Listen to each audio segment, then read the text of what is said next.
Want an edge for betting the Super Bowl? Click the link in the description to download VSiN's free betting guide. By the way, we might have a special guest stopping by here. We got Derek Stevens saying hello. Yeah, owner and CEO of. Hey, hello, sir. Good to see you. I think I know a gentleman here who's walking in. Mr. Gannon. Rich Gannon stopping on by. So You never know what's going to happen on Super Bowl week. Bring a Super Bowl quarterback. Yeah. All right. How you guys doing? You want to pop on for about 4 minutes here? Can we'll do it live on the running here. We got Sean. Can we get Sean to roll in here? We'll let a Super Bowl quarterback. Here, grab a seat, Mr. Gannon. All right, guys. Never know who's going to stop on by. Always be on the fly. Yeah. Okay? Calling audibles. This is the beauty of preparation. Sean. We'll get Sean some well-needed airtime here as he's got his Raiders. You don't have to yank. Sean is a big Raiders fan, so Rich, appreciate it. Let me ask you this: just as a former player, you played in the Super Bowl. We all know the pomp and circumstance. It's in Las Vegas. Could you fathom the day that the Super Bowl, the biggest game in all of sports, would be played in Las Vegas? Certainly not when I was playing, but I just think the landscape of the NFL has really changed. I think the international series is becoming a big thing. We got a game this year in Brazil.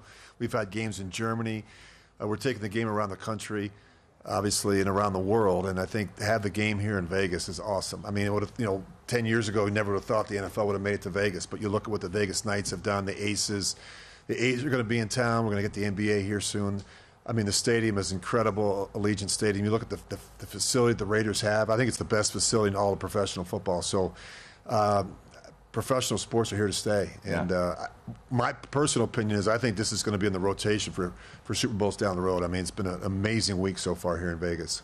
I know all the media has said that this is the best they've been treated. I mean, obviously the entertainment, the restaurants, it's built for the Super Bowl. You look like you could go out there on Sunday and still play Mr. Gannon. I wish I could. I wish I had the opportunity. I played 17 years. I was blessed. But you do miss it. You don't miss the off seasons. You don't miss the training. You don't miss, waking up on Monday morning feeling really bad physically. But I tell you what, you miss the relationships and you miss game day. There's nothing like it. I want to ask you a question about the turf. We know in Arizona last year the turf was a problem. It was a problem during the Cardinal season. It was horrible for TCU Michigan, and it was bad in the Super Bowl. Unique here, we grow grass, and we keep it outside in the sun, but it's rained for 4 days, and now they installed it today. Do you think there might be any issues with the turf on Sunday? Well, the turf was outside last year in Arizona, and it was really, really unacceptable, below the standards with which the league wants, and certainly the teams. I don't think it's going to be an issue. I'm sure that what happened last year was an embarrassment to everybody. We want a fast track. We want a great surface. We want a safe surface for the players. And hopefully it's not a story on Sunday. But, the teams will prepare. They'll have extra cleats. They'll have different lengths of cleats so that, particularly in the middle of the field where, a lot of the rushes and a lot of the big plays come from, it shouldn't be an issue. MVP 2002 Super Bowl quarterback Rich Gannon joining us here on VSiN PrimeTime. Let's get to the quarterbacks. Obviously, number 15, we know what he is. But as for number 13, Brock Purdy, what do you make of him? Watching Brock Purdy, what do you make of his game so far, and what do you expect from him on Sunday? He is the Rodney Dangerfield of NFL quarterbacks. He gets no respect. I mean, it's incredible. I think people don't understand it. They want to label him a game manager. All the guy has done is win. I think he's got so many of the qualities and intangibles you love at that position. He's a great decision maker. He's very accurate. He's got great anticipation. He can make plays with his legs. He can make plays off schedule. He's not Patrick Mahomes. He's not Aaron Rodgers. He's not Josh Allen. He doesn't have that type of arm talent. It doesn't matter. The quarterbacks come in all different shapes and sizes. He's a really good quarterback in that system. He's got a lot of great supporting cast members. When you look at CMC and you look at Debo and you look at Ayuk and Kittle, it's a really good offense. I think it's going to be a really close game. I want to ask from a coaching perspective, right? So one of the narratives, obviously, is the coaching matchup, both from just covering the game and from a betting perspective. Andy Reid's been there. He's done that, all the conference championship games, 2 Super Bowls. And then on the other side, Kyle Shanahan, the blown lead to Kansas City. 28-3. And then we still talk about, right, he doesn't take the sack there and call a pass play. That game might be different. Will that in any way affect how Kyle manages the game? He was very conservative at the end of the first half against the Packers. Does that come into play at all in a game like this? I think experience matters, and I think Kyle's got a lot of experience. I think what people fail to remember is that, when Mike Shanahan was standing on the sidelines in those Super Bowls, Kyle Shanahan was holding his cords behind him, and so he's been on a lot of sidelines for Super Bowls. Obviously, he had the experience against the Patriots didn't turn out well. He had experience against the Chiefs.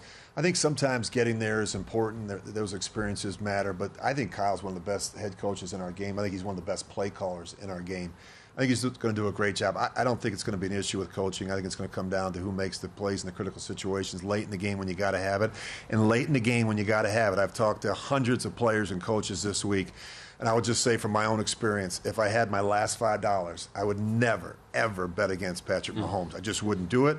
I think in a gotta-have-it critical situation, he is the best there is. So what is it, as Rich Gannon joins us here in studio on VSiN PrimeTime, Rich, what is it about Patrick Mahomes? Let's just go back to Christmas. Things weren't going well. Your Raiders beat them on Christmas Day. What was that, a 10-point spread, Mike, something like that? They got beat up. And since then, no turnovers in this postseason, no turnover-worthy plays. What have you seen from Mahomes in this last month plus? Well, I think their defense has played really well. It's been a big story when you look at what they did against Buffalo and certainly against the Baltimore Ravens. But Patrick Mahomes is just unique. I think he's not the best quarterback in the league. He's the best player in our league. And I think when you look at what he can do in critical situations, he's never going to push the panic button despite what's going on around him. So often when you evaluate the quarterback position, it's not just the player, it's what's going on around him. And I think the drops were a big problem this year. I think his ability to handle and manage that. I think the ability to stick with those players and not give up on them.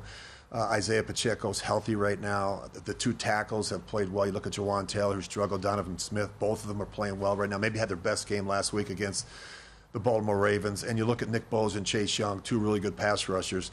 I think Patrick's going to have time. I think he's really good in critical situations. I think the difference in this game could come down to third down. The team that can process third down is a critical down in our profession. And the Chiefs have the best, I think, one of the best pressured coordinators in football, and Steve Spagnuolo. The experience matters. And in the third down, there's been no one better this year than Patrick Mahomes. Total set at 47.5. I know you said you're not going to bet against Mahomes. But from a total perspective, both teams should be able to run the football. In terms of pace of game and score, do you lean over or under in this game? I'd probably go under. I think when you look at the running is going to be a big story. We talk so much about Kelsey and Mahomes. I think Isaiah Pacheco could be a big factor in this game. Look at what the 49ers did in the first half against the Packers. Aaron Jones went over 100 in that game. Look at what happened in the first half against the Lions. When you look at their inability to stop Jahmyr Gibbs and David Montgomery, they gave up almost 180 yards to the Lions. To me, that's a huge story. Andy's not dumb. He's not going to be asleep at the wheel. He's going to try and run the football, I think, early in this game. NFL MVP back in 2002, Rich Gannon. Never know who's going to stop by during Super Week. Thank you so much, Rich. Keep your eyes open. You never know. Go to VSiN.com/subscribe to become a VSiN Pro subscriber today.